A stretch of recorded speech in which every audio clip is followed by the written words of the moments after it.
Apakah sholat sunat baina adzanain dan sholat sunat rawatib boleh dikerjakan dua-duanya? Oh iya Pak. Dalam satu waktu. Oh iya ya.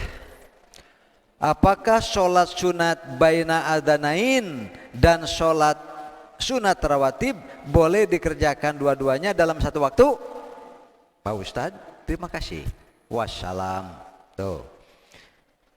Baina kulli adzanaini sholatun. Itu Bukhari ada, Muslim ada dan lain-lain sehingga hadisnya sahih. Baina kulli adzanaini sholatun. Saya tulis saja karena pendek ya. Baina kulli adzanaini tah kitu Pak nerbia teh adzanaini ais tuh leuwih teuing baina kulli adzanaini mana panghapus teh deui ampun ari aki-aki adzanaini ya nah ini sholatun. Jadi ini diartikan sholatun teh berarti sholat sunatnya Pak barusan dalam pertanyaan. Sekali lagi, baina kulli adzanaini sholatun. Bolehkah sholat sunat antara dua adzan? Antara dua adzan maksudnya adzan dan iqamah. Adzanaini ini maksudnya adalah adzan plus iqamah. Gitu Pak. Iqamah teh, komat teh cek bahasa Sunda mah. Ya, adzanaini mana tadi teta adzanaini ya? Adzanun wa iqamatun itu adzanain. Kalau sholatun ini oleh penanya sudah diartikan sholat sunat, betul Pak? Sebetulnya saya tidak setuju kalau sholatun di sini diartikan sholat sunat. Nabi berkata sampai 3 kali Pak. Nanti baina kulli adzanaini salasan. Nanti dalam hadisnya kalau nggak salah ada kata-kata ini Pak. Nabi mengatakannya 3, antara adzan dan qomat ada sholat. Antara adzan dan qomat ada sholat. Lalu diartikan bahwa itu sholat sunat. Nah bagaimana caranya? Kan harus ada cara Pak. Sampai kesimpulan bahwa yang disebut sholatun di sini sholat. Harus ada jalannya. Kalau nggak ada jalannya nggak bisa. Kembali dulu ke asal. Asal daripada sholat itu apa artinya? Asal Pak. Doa. Asal arti sholatun lugotan gitu sama dengan duaun gitu ya. Ini aslinya. Jadi kalau berdasarkan hadis ini saja kan nggak ada keterangannya nih sholat Pak. Bisa dipaham ya?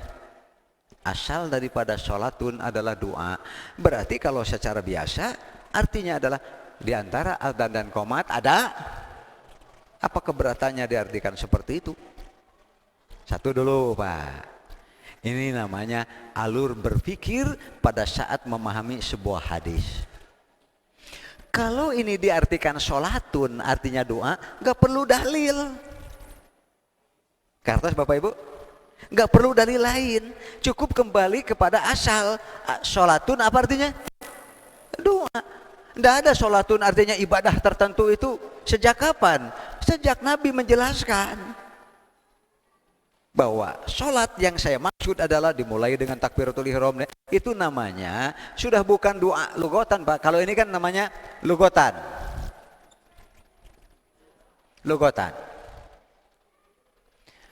Qad aflaha man tazakka. Kalau ada ayat begitu Pak.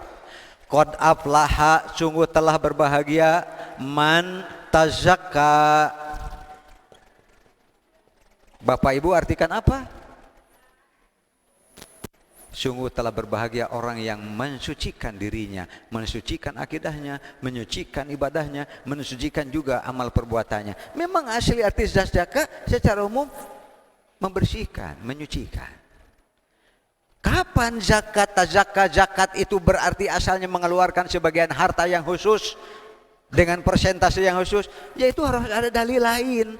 Oleh karena itu sholatun ini tanpa dalil lain doa artinya. Bisa dipaham Bapak Ibu? Baru bisa diartikan sholat kalau ada apa? Kembali Da bawa nanya napi nu hese atuh jadi we baru bisa diartikan sholat muftatahatun bit takbir wa mumtatamatun bit taslim kalau ada apa? Qarinah. Dalil pembanding yang menjelaskan bahwa sholatun di sini adalah yang ada rakaatnya, yang ada rukunya, yang disujudnya, ada takbirnya. Selama itu tidak ada, sholatun artinya doa. Jadi nggak bisa disalahkan kalau ada orang yang mengartikan sholatun di sini doa. Yang kedua, kartos bapak ibu tuh, kartos itu atau liar? Bawa ti imah meureun lieur mapan memeh ka dia geges lieur. Manya cek Ustaz Usman manya aya ustad ngajar liurnya mal aya satu sholatun doa. Sekarang kita coba cari dalil. Bisa tidak sholatun di sini artinya benar-benar sholat? Apalagi nyebut rakaat. Oh kudu aya dalilna deui, Pak. Kan sholat sunat nu 2 rakaat, nu 4 rakaat dan sebagainya. Apalagi sholat witir bisa 11. Kenapa sholat malam 11? Apa namanya? Wa minal laili fatahajjad bihi nafilatan lak. Dan sebagian malam bertahajudlah engkau yang hukumnya sunat bagi kamu. Berapa rakaat? 11. Ada dalilnya enggak? Baru. Itu artinya sholat bahkan dengan rakaatnya setelah ada dalilnya. Kalau tidak ada tahajud artinya pada saat orang tidur kamu bangun. Ya sudah. Itu bahasanya begitu. Apalagi al-hajud asalnya adalah kamu tidur pada saat orang bangun. Asal artinya begitu, Pak. Jadi tahajud teh asal mah batur hudang manehna tibra dasar rajin tahajud. Nah itu syare wae asalnya. Tetapi kemudian karena jadi biasa, jadi tahajud fatahajjad bihi teh pada saat orang tidur kamu bangun, sehingga banyak ulama mengartikan tahajud adalah sholat malam yang dikerjakan setelah Anda tidur sebelumnya. Begitu, Pak. Karena memang dari arti tahajud jog-jog ayat 11 bisa 443 bisa 222 dengan apa? Qarinah. Tadi saya sudah nulis qarinah belum? Qarinah. Baru bisa diartikan sholat harus ada qarinah, dalil pembanding. Allahumma sholli ala Muhammad.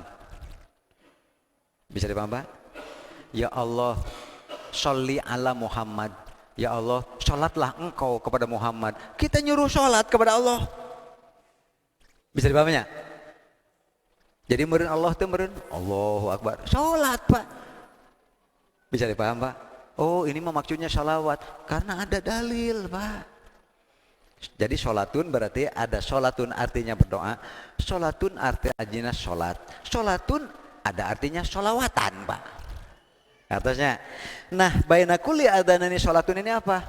Makanya ada yang mengartikan doa secara umum, ada yang mengartikan bahwa antara adzan dan qomat ada bacaan salawat, ada doa. Cukup dengan Allahumma. Coba hadis Muslim, Pak. Bila Anda mendengar adzan, jawablah adzan itu. Kemudian salawatlah kalian kepadaku 1 kali. Karena salawat kalian 1 kali, nanti Allah akan salawati dia 10 kali. Hadis Muslim, Pak, sahih. Tsumma salullaha liyal wasilah, lalu mohonkanlah al wasilah. Allahumma robba hadhihi. Makanya ada orang yang merasa cukup dengan berdoa setelah adzan ditambah salawat 1 kali, melaksanakan baina kulli adzana ini. Hartos Bapak Ibu. Kartos kalau mengartikan sholatun di sini doa, itu alasannya yang tadi hadis sahih Muslim.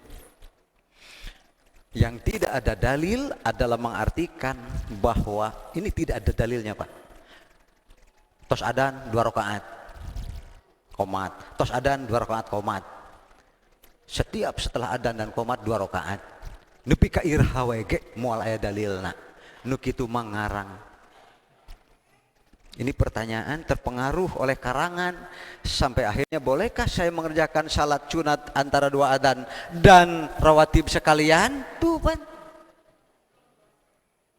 Mana Nabi pernah begitu? Enggak akan pernah menemukan, Pak.